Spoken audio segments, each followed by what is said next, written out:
I just want somebody to kiss me. I am touch starved. My love language is physical touch, but I don't like when most people touch me, which is really tough because my lips are sad and my soul is sad and I just want a good makeout session. Has me like debating re-downloading dating apps just to find somebody to kiss, but I know that's not how they work and I know it's a bad idea. So I'm not going to do it. But like, how do I source somebody where I can be like, hey, we don't have to be in a relationship.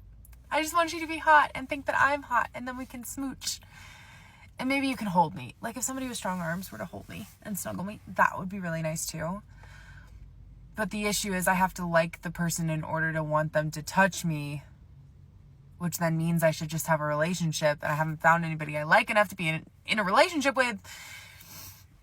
I'm suffering. As an ex-prostitute, I'd like to share my thoughts with you on the rampant number of comments on some of my recent reels indicating that a sexless long-term relationship can be solved simply by legalizing prostitution. Generally speaking, addressing a sexless relationship by hiring a sex worker is, at best, a superficial and temporary solution to a much deeper problem. The much deeper origin of a long-term relationship losing its spark, losing its play, losing its sexual connection is that individuals do not know how to handle the challenging, heavy, uncomfortable, dark emotions and thoughts that come up when a human has a space to be truly vulnerable. So you hide from them. Most of us do. Men and women tend to hide in different ways, but we both tend to hide.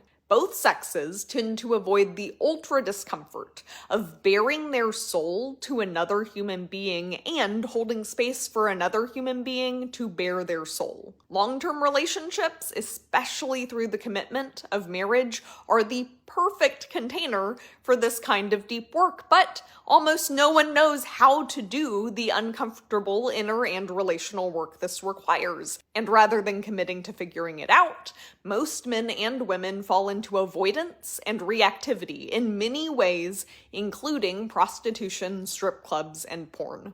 Maybe some of y'all don't care that this is a superficial temporary solution, but that's what it is, almost all of the time. Using prostitution to avoid deeper relational work will be a bottleneck in our evolution as a species if we let it be.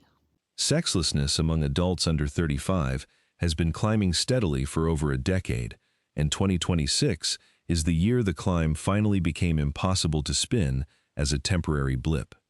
Every wave of the same national survey shows the same direction: fewer partners, less frequency, longer gaps. And the desperation now visible online isn't a new phenomenon. It's an old trend, finally loud enough to notice. This is gonna sound a little vulnerable, pathetic loser of me, but nobody really talks about how when you get out of relationships and you're just like single for a while, you really get touch deprived. I don't even mean in like a sexual way, but it's just like simple shit, like even getting like a hug. Like I just find myself yearning for, oh my God, so pathetic loser. But anyways, like I just find myself yearning for like a genuine hug from somebody that likes me. And no, I don't mean like from a friend. I don't want a friend hug. I don't want a hug from my dad. I mean like somebody who you like and they like you back, and just like the innocence of it all and the physical touch aspect of it all. And again, not the sexual thing. I'm sure if you like engage in sexual stuff, even when you're not in relationships, you probably have no idea what this touch deprivation feels like. But if you're like me and like you just don't do that stuff and you need a relationship, like, wow. It does not, like, yesterday was like, it got so bad. I was just laying in bed last night. I'm like, nothing's making this feel better. Like I tried to like hug myself, wasn't working. Tried to hug a pillow, wasn't working. I literally was on Reddit, like how to get rid of touch deprivation. And people are like, go to a massage, get like a pedicure done. I'm like, that shit, like, it doesn't hit the way getting a hug from somebody you like hits. Anyways, on a new chapter of dealing shit I'm finding out as my first time being single, touch deprivation sucks, yeah. What happens when a woman is starved for touch, affection, and intimacy? She doubts herself. She feels meh, like the lights are just dim. She feels tired, restless, has trouble sleeping, low mood. She worries about things she can't control. She has creative blocks, financial blocks. She hesitates to trust her intuition or take action on her ideas. And she feels lonely, even when she's in a relationship. I'm Courtney. Let's turn the lights on brighter in your life. Like and follow and see the link in my bio. What makes this spread specifically female-coded in the public conversation is simple. Women's frustration is louder, more documented, and more willing to be posted publicly. Men experience the same statistical decline, but tend to process it privately, through withdrawal rather than broadcast. The result is a strange asymmetry where the epidemic is genuinely shared, but only one side's version of it trends. You pay the price of a husband and live like a man that she won't touch. Like you're contagious. You're faithful, you're right there, and you're still starving. No affection, no pull, no hand reaching for you at night. So your brain starts whispering the two exits: leave or get it somewhere else. Both sound like peace. Both blow your life up in different ways. And neither changes the one thing killing you, the dead dynamic with your wife. There is another option. Stay and refuse the role of the untouchable man. No begging, no permission mode, no swallowing it and calling it maturity. So how many more nights are you going to live touch-starved in your own marriage before you make the move that gets you wanted again? DM me or click the link in my profile to stop feeling touch-starved in your own marriage and have your wife reaching for you again. You guys, who's still having sex? Married or single? I spoke to a friend last night and he was telling me that women just don't want to have sex anymore. And I'm thinking, at our age, I'm 58. So, I don't know, when you're with the right partner, you always want to have sex. Yeah, when you're with the right partner, someone who makes you feel safe and pleases you. It's when you're not with the right partners. And are women using an excuse to not have sex? If it's all about them, why even bother for you? But I'm curious, how many people are still actively having sex? All right, now go have a great day. Desperation, once it starts showing, is very hard to walk back. A woman who spent years cultivating an image of effortless selectivity finds that image cracking the moment the silence stretches long enough. The crack isn't a moral failure. It's just what happens when a strategy built entirely around abundant supply meets an actual supply shortage for the first time. I guess this is for my touch-deprived people. I was trying to capture something. I'm not sure if it really makes sense, but anyways.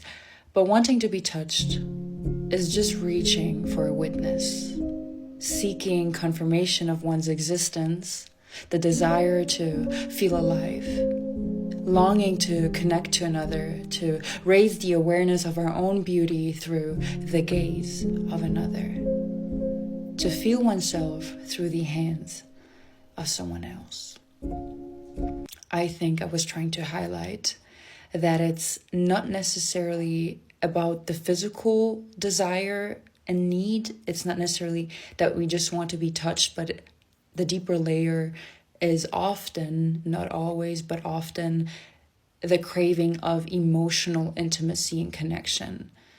I believe when you're touched with presence and intention,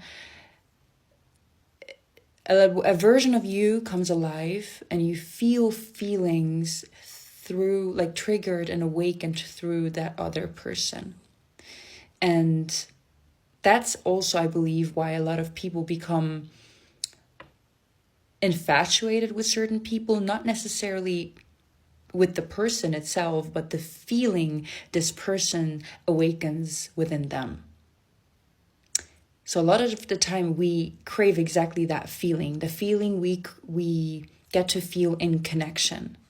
The version of us that comes alive, we get to be in the presence of somebody else or just someone specific.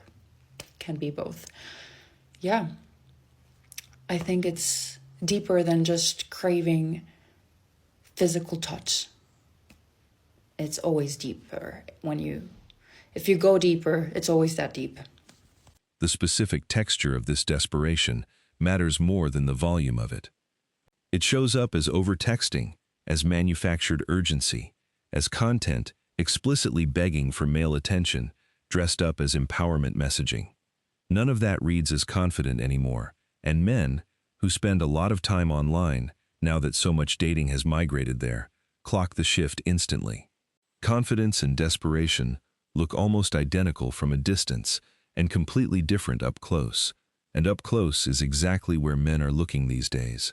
I think women are mistaking wanting to be a trad wife and a stay-at-home girlfriend with just wanting universal basic income. Women are getting on this app and being like, I'm so tired from all this endless labor and minimal reward and these high costs of living. I wish a man would just provide for me. There is a man that should be providing for you. He should be providing for all of us. His name is Joe Biden. A woman with such low self-esteem that she only chases after taken men isn't confident. She is insecure and is seeking validation. And if your man is foolish enough to fall for someone who was only interested because he was already committed, let her have him. He wasn't stolen, he made a choice, and loyal men wouldn't make that choice. Be strong, walk away, and be grateful that you are no longer tied to people selfish enough to betray you. Respect yourself. The epidemic spreading isn't really new information circulating. It's an old private reality, becoming impossible to keep private any longer. For years, the numbers existed quietly in academic surveys nobody outside the field bothered reading. Now the numbers are showing up as behavior, on camera, for anyone paying attention to see plainly. There's also a generational compounding effect worth naming honestly. Women who delayed partnership through their 20s for career reasons, self-discovery reasons, or simply because the options felt endless at the time, are now hitting their 30s and finding the endless options were never actually endless. The math didn't change. Their awareness of the math finally caught up to reality, usually a few years later than would have been useful. I went years with no sex drive. Like none. And I was trying to figure it out. I was working out, I was changing my diet, I was taking all the supplements. Nothing was working. I went to my gynecologist. I said, hey, can we test my hormones? She did. She came back, said everything was normal. My husband and I started going to therapy. I started drinking wine at night, which kind of helped. But quite frankly, I mean, who wants to get drunk every time they want to have sex? Like, I started feeling pretty numb inside. And the only thing I could come up with was maybe I don't love my husband anymore. It was devastating. This was at the point in time that I had gotten my second round of bioidentical hormone therapy. And I went away for a week to gather my thoughts, decide kind of what I wanted to do next. I thought it was quite possible that I was going to come back and we would be separating. And what happened was my body turned on that particular week and I could feel feelings again. I came back and I was so over the top in love with my husband. My body would heat up just from him walking in the room. I didn't know how bad it was. I almost got divorced. Isn't it crazy to think that people are getting divorced because they have a hormone imbalance? I almost did. I get it. You feel numb, which equals not feeling in love, which equals not wanting to be physically together. It might not be your marriage. If you're married to a really good guy, you know, he's got his normal quirks, normal annoyances, but he's just really great. Consider that you might have a hormone imbalance. It saved my marriage and quite frankly lit up my whole world. The men who are actually doing well in this environment aren't the ones capitalizing on the desperation. They're the ones who've simply stepped back from the whole marketplace, watching the volatility from a comfortable distance while they build something with an actual return. The market rewards patience on both sides, but right now only one side seems to be practicing it consistently. What separates the women handling this drought well from the women spiraling publicly usually comes down to whether their sense of identity was ever outsourced to male attention in the first place. The women who built something independent of that attention experience the same statistical drought with none of the visible panic, because the drought doesn't threaten anything load-bearing in their sense of self. I didn't start dating until I was in my 30s, and I mean specifically, I was never asked out. I didn't go on a first date. I never so much as held someone's hand or was on the receiving end of romantic attention until I was 32. And I want to talk about some things I learned recently, especially around setting boundaries and being on the receiving end of mindless touching. So let's get into it. First of all, let's clarify what I mean by mindless touching. I mean you physically connecting in any way, however innocent, with another person with romantic intent. That's the big part. When you are a late bloomer, even if you're someone who hasn't experienced like touch trauma, you might be touch starved, which is something I've had to explain to the people that I dated. I did not have a traumatic history necessarily, but I had never been on the receiving end of romantic intention. And that included something as innocent as someone holding my hand or brushing my shoulder. So when I first started dating, and this is something I actually do strongly recommend, I communicated once I was comfortable with my dates that, hey, I might be just a little bit skittish. This was especially more true when I first started dating. Like, you need to go slow and go my speed. Now that I have a little bit more dating experience, this is still something I bring up because even though I'm less skittish, I crave physical touch now. I wanted to convey why I still might want to go slow, especially where physical intimacy is involved, because touch means so much more to me in some ways than someone else who's been maybe dating for a longer period of time than I have. Let me give you an example. I just invited the guy I'm seeing right now to my sister's wedding this past weekend. It was phenomenal, like Hallmark movie, perfect. You can catch the story time for that in one of my earlier videos. However, there were a couple points in the night when he would just come up beside me and put his hand on my lower back.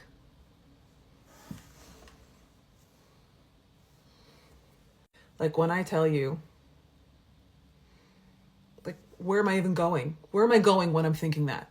But like, I'd be talking to somebody, and even if he wasn't standing next to me, my eyes would glaze over just remembering him touching me, just hand on my back, and thinking about how good that felt and how I wanted him to do it again. My eyes would glaze over. I would have no idea what the person in front of me was saying.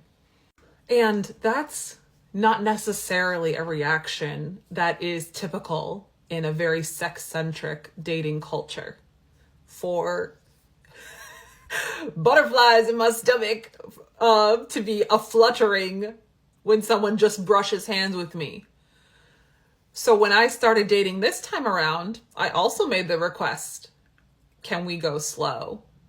Knowing that when something's small, like those small touches can mean so much more, I just wanted time to like build up and get to know a person if my emotions were going to just be a runaway train. And how someone responds to requests like that can be so telling. If someone has an issue with that, or makes fun of you, or if they cannot be respectful of you requesting going slow and setting these boundaries, that is a red flag. Like, no thank you. On the flip side, someone being respectful and comfortable, it only helps you overcome that sensitivity, that insecurity, those fears all the more. And it is a neon green flag, like a flashing green flag. I also feel like mindless touching can be so undervalued. So let me just highlight some of my favorites, okay? And these are just small ways that people are connecting with you, again, with romantic intent. Again, like brushing your fingers to invite a handhold, actually holding hands. When you're standing next to each other and your shoulder brush, when you're sitting next to each other and your knees brush. When you're sitting on the couch, I mean, maybe you're cuddling. But one of my favorite, this is like another form of like cuddling in a way. Let me explain. When you take like the tips of your fingers or your nails and you're brushing them like down someone's arm, down their shoulder. If they or you, either way, take their fingertips again and run them up and down your back with or without your shirt on. It's even spicier when you start getting into no shirt territory. The hand on your back. Oh my